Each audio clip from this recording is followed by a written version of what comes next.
One check, 1, 2. Are you guys ready for Andrew E? Wala akong marinig. Are you guys ready for Andrew E? Come on now. Clap your hands, everybody. Everybody just clap your hands. Yo, clap your hands, everybody. Everybody just clap your hands. Say ho. Say ho. Say ho, ho.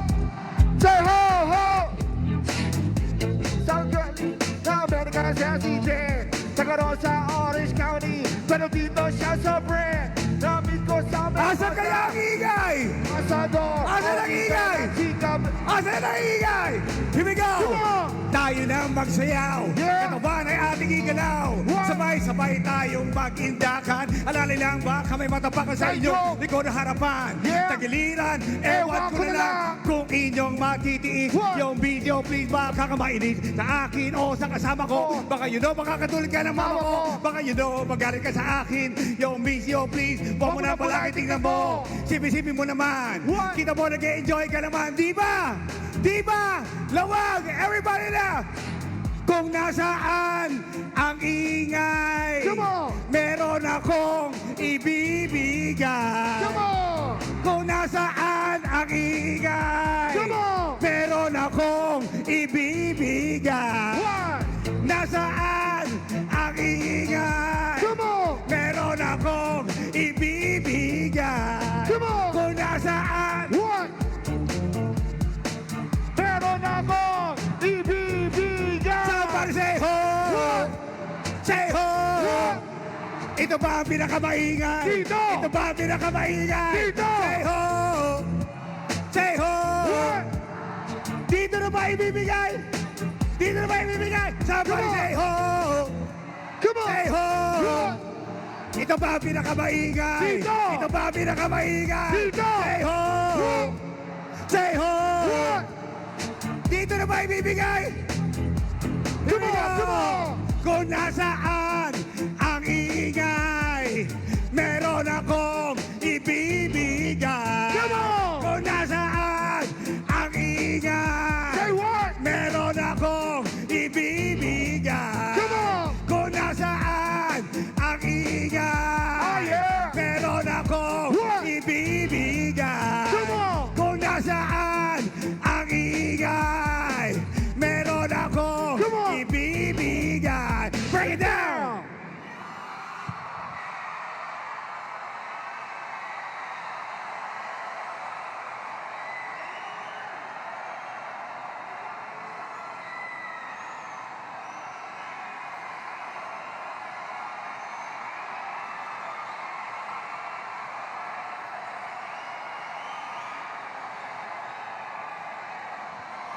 Magandang gabi, Lawag! Sa lahat ng mga Ilocano nandito sa loob ng lugar na ito, sigawan tayong lahat! At sa lahat po ng mga taong maglilingkod sa atin na nasa aking likuran ngayong gabing ito, palakpakan tayong lahat mga kaibigan. Kung nasaan ang ingay, meron akong ibibigay.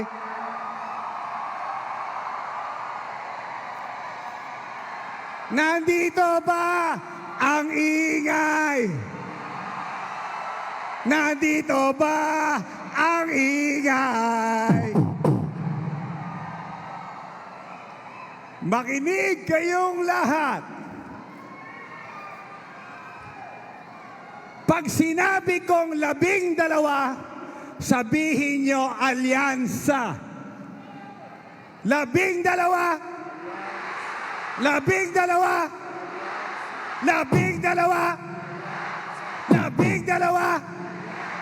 Parang mas maingay dito ah. Ngayon, pag sinabi kong para sa, sabihin nyo kaunlaran. Para sa, para sa, para sa, para sa, parang nandito yung ingay ah. 12, Labing dalawa. Labing dalawa. Para sa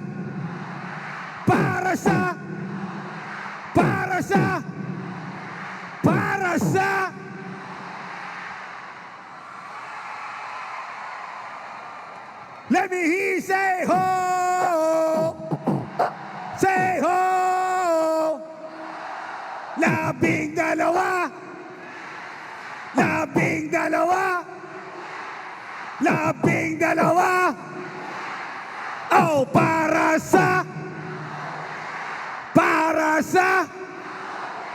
Lawag. Sino ang pinakamaingay? Come on, sino ang pinakamaingay?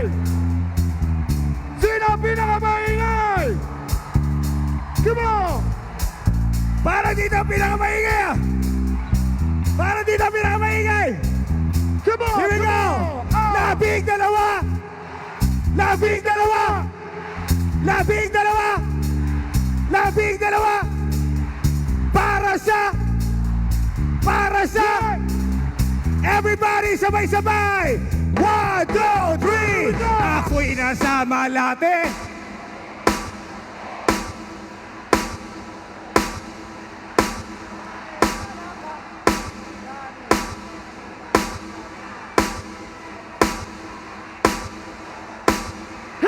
Bumala sa akin, nabil mo ko niya, bil mo ko niyon. Nagtuturo na siya, hindi pa kami on, upang di mahalata. Siya ay nagbayabang, nagdemenesetwa, daw siya sa alabang. Ako ay umakbay, Mahigpit na! naglalaway sa palda niya. Hapit na! Nang ako'y makalinga, Yeah. di ko siya matagpuan. Say what? Sa pinakamaingay to'y ibibigay ko dyan. Nanay, alright, let's go, baby. Oh yeah, at tinatayang Hindi ko marinig o madalas lumalabas. Naku, para dito, para dito. Here we go! Sa kape Adriatico ako ay inaya. Come on. Inom daw kami at siya ang taya. Kaya kami dalaway What? uminom ng beer. Yeah. Inangat niya ang baso. Ang sabi niya sa akin, chill! ang di ko alam ay meron siyang inilagay. Come on. Ako'y bigla nahilo, What? nawala ng aking malay. Nang ako'y magising, aking napansin pangalan ng motel. Come on! Kaya't ang sabi ko na ako, i-split na ako. Pag nabo ko na girlfriend ko, mahirap to. Nawala sa isip ko ang kanyang bahay. Wow. Come on! Pag kayo ang maingay, ito ibibigay ko dyan. When the night, alright, let's go, baby. Oh yeah, at tinatayang Hindi ko marinig o madalas lumalabas. Naku, para dito na. O dali, dali. Come on! Say what? Di ko marinig o madalas lumalabas. O, para dito na. Dito na.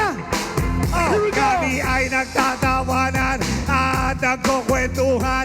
Doon sa sopa kami ay naglalampungan ang ginaw. What? Para kung nasa Roppongi. Come on. Pinatay niya ang ilaw, binuksan ang BCD.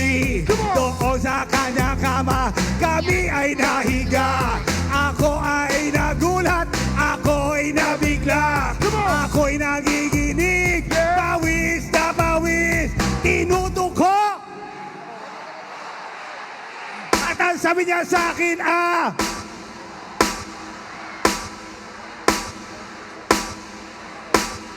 tumagilid, lumuhod, na matapos na kami sa niya. Come on! Oh, when the night, alright, has come, baby. Oh, yeah, pinatayaki. Everybody sing! Oh, madalas, lumalabas. Now take it to the top. Oh, darling.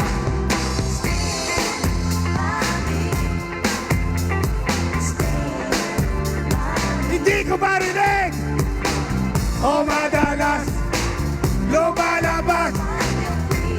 Karat. Come on, come on. Para sa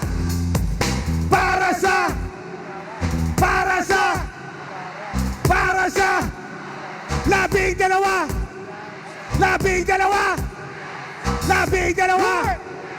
Dito na ba pinakamaingay? Come on. Labing dalawa.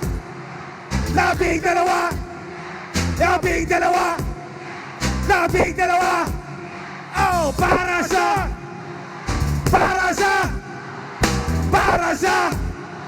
ito ba pinakamaingay? Ito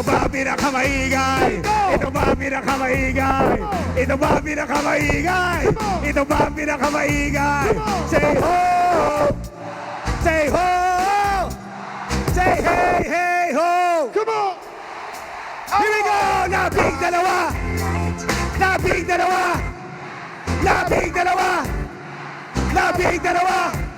Oh, para sa ito ba pinakamaingay?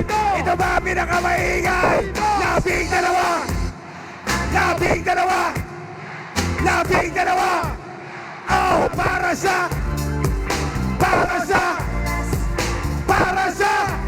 parang ito pinakamaingay!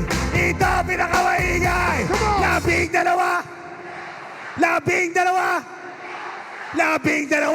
Oh, para sa kayo ba ang pinakamaingay?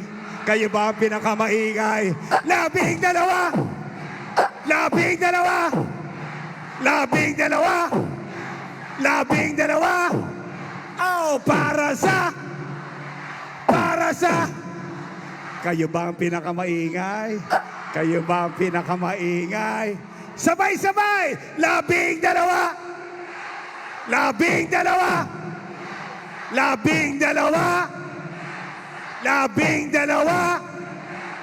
Oh, para sa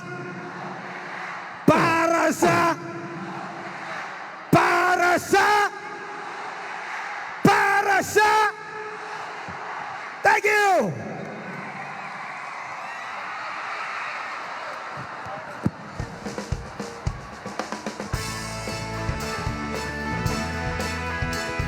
Maraming salamat po, Andrew E.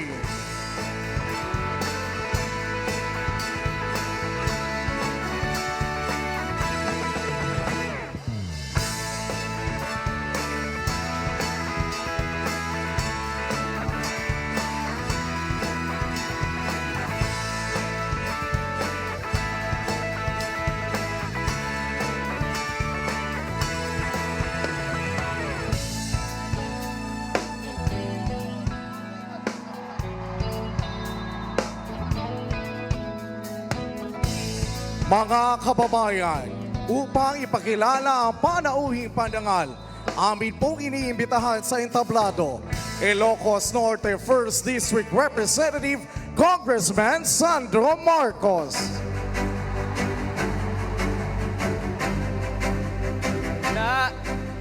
Naimbag nga rabi tayo amin na po. Gagayem ken kakabsat, agtakder tayo para ti ay ayaten a Pangulo Ferdinand Romualdez Marcos Jr. Alyansa ng pagkakaisa, alyansa para sa pamundan, alyansa ng bagong Pilipino, alyansa para sa bagong Pilipina, panahon na ng pagbabago, dahil sa ito ay kinakailangan, tayo na magtulong-tulong na maunlarin ang mahal.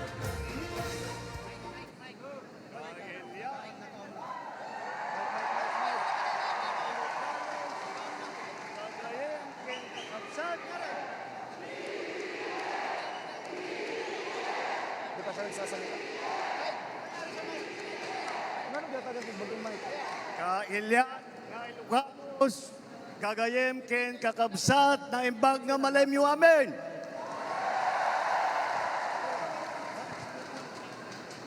Tugaw kayo, Apo.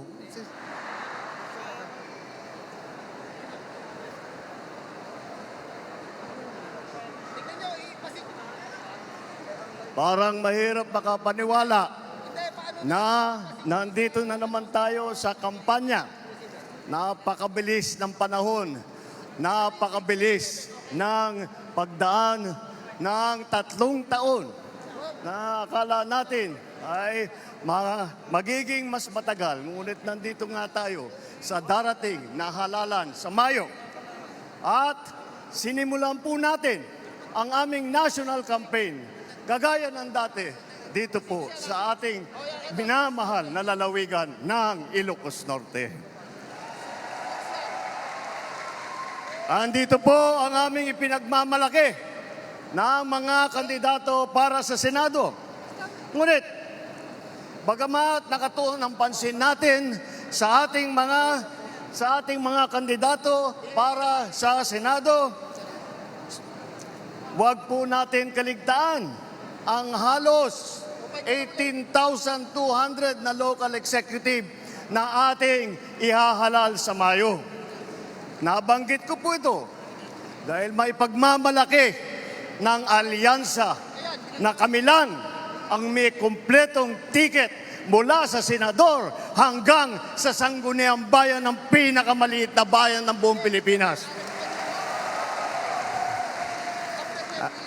At hindi pangkaraniwan ang mga aming kandidato.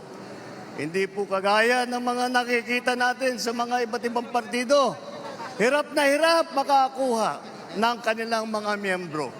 Ang aming pong ipinagmamalaki at pinaglalaban ay subok na at matagal nang nagseserbisyo sa publiko.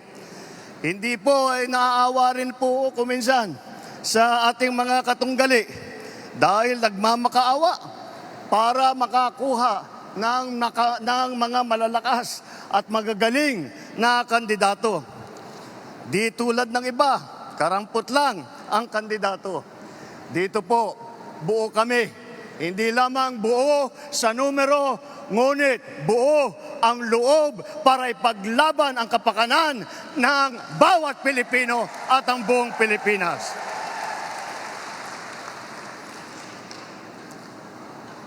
Kaya naman, nagtataka nga ako, parang yung mga iba na naging kandidato, nag-deliver lang yata ng suka, nabigyan na ng certificate of candidacy. Dahil wala ang ikukumpara sa ating mga kandidato.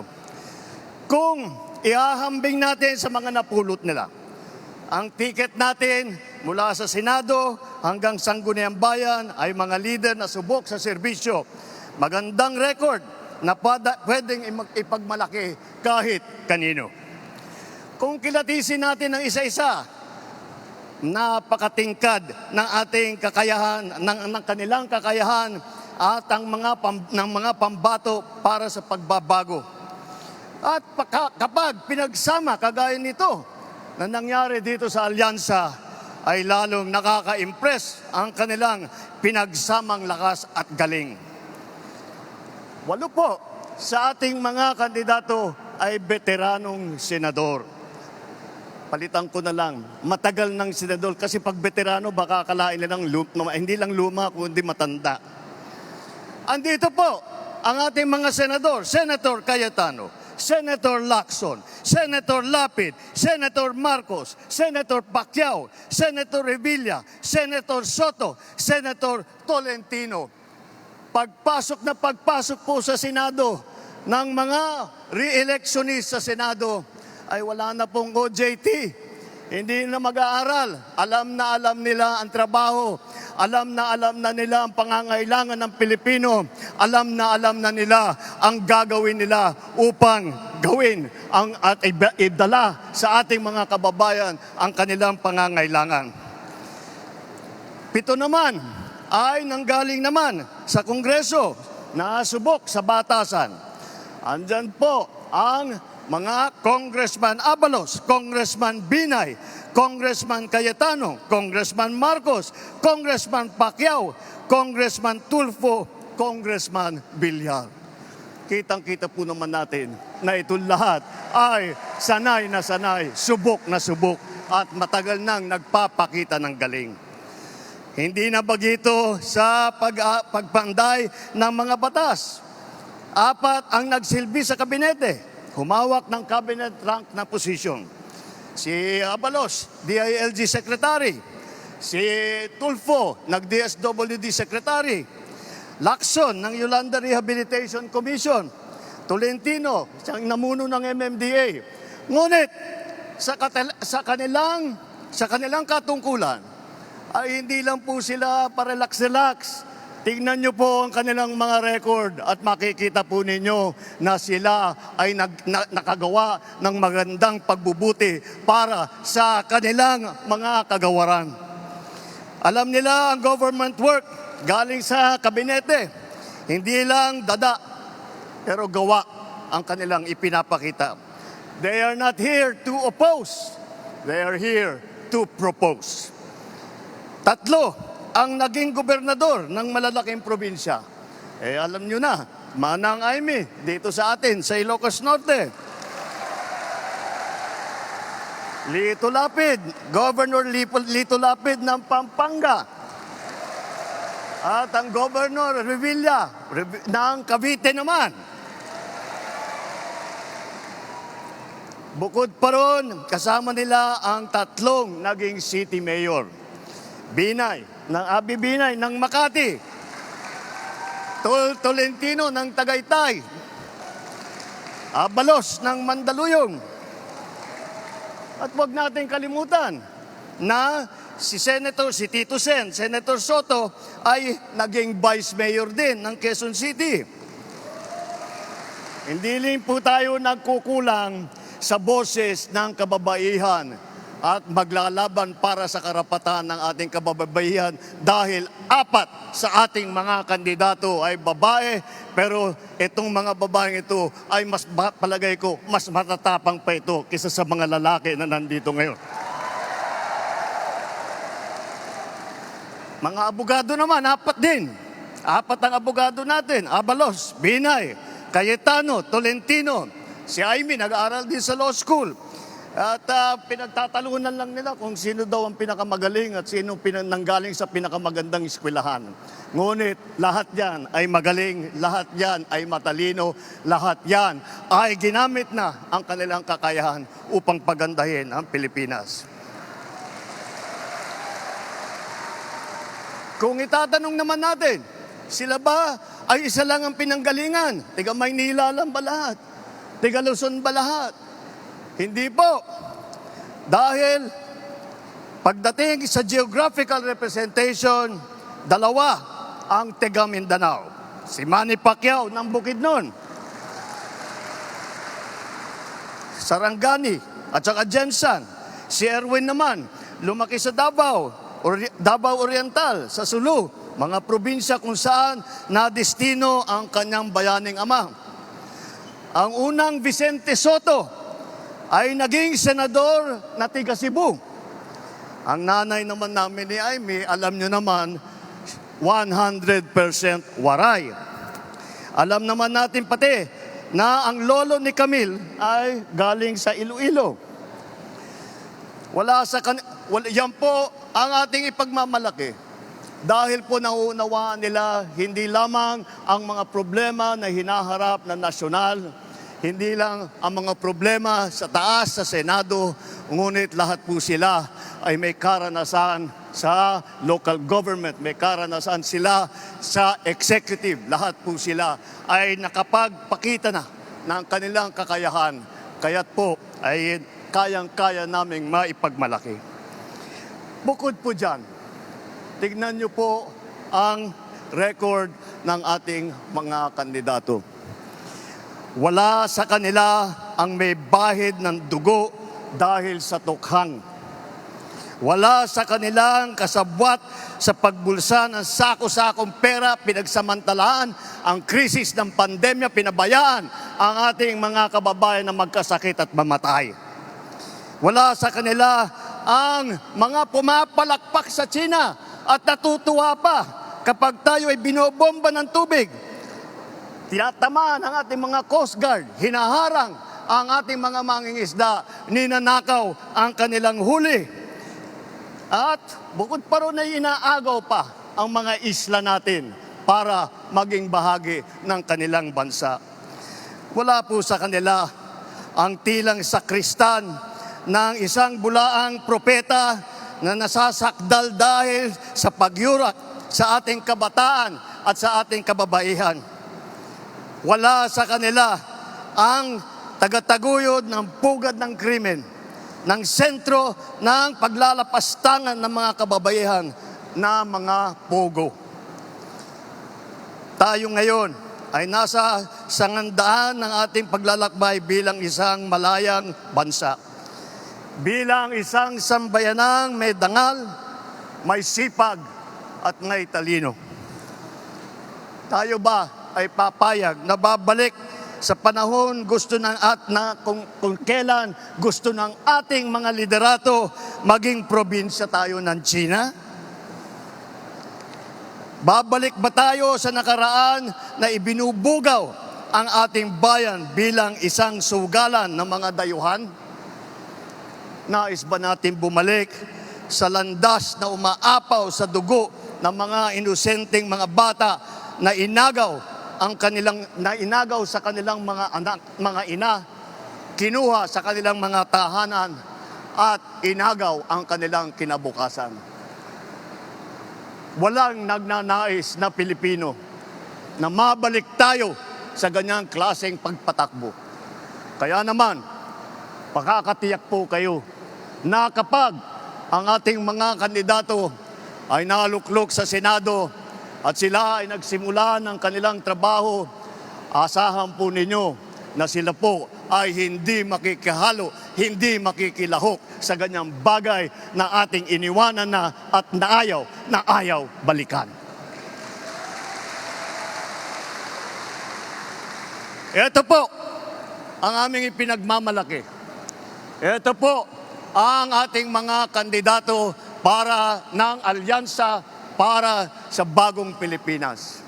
Ito po ang hinaharap namin sa inyo, ang pinakamagagaling na Pilipino, pinakamasipag na nagsiservisyo publiko, at ang buong buhay nila ay itinaya nila hindi lamang para sa kapakanan ng kanilang mga sarili, kung hindi po para sa inyo, para sa taong bayan, para sa Pilipino, at para sa Pilipinas. Kaya, sa darating na Mayo po, huwag nyo na pong tignan ang mga ibang mga pangalan. I-shade nyo na po lahat po itong nandito na nasa harap ninyo at gawing nating 12-0 ang ating resulta sa Senado. Nang sa ganon, matitiyak natin ang kinabukasan ng ating minamahal na Pilipinas. Mabuhay ang alyansa! Mabuhay ang bagong Pilipinas! Mabuhay tayong lahat! Maraming salam, Diyos Nina kada kayo aming Alyansa ng pagkakaisa. Muli mga kababayan, ang Pangulo ng Republika ng Pilipinas, His Excellency Ferdinand R. Marcos Jr. Alyansa para sa bagong Amin pong inaayayahan ang mahal na Pangulo para sa isang group photo kasama ang ating mga senador. Isang pinagtibay ng pangarap at adhikain.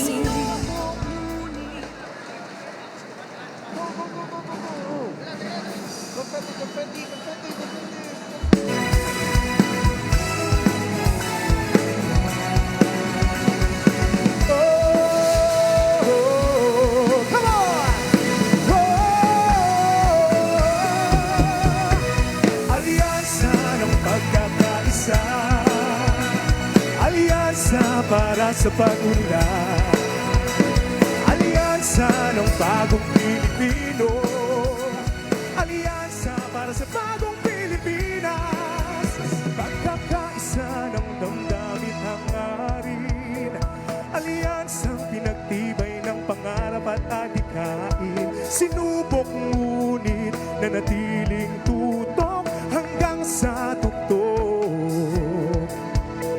Alyansang tutulong, tutugon sa hamon ng panahon. Hindi susuko, di titiklop, laban natin to. Come on! Mamamayang pinagbuklod, bayang itataguyod, bayang isisigaw. Sabay ako sa bagong Pilipinas, alyansa ng pagkakaisa, alyansa para sa pag-unlad, alyansa ng bagong Pilipino, alyansa para sa bagong Pilipinas, alyansa ng pagkakaisa, alyansa para sa pag-unlad, alyansa ng bagong Pilipino, alyansa para sa bagong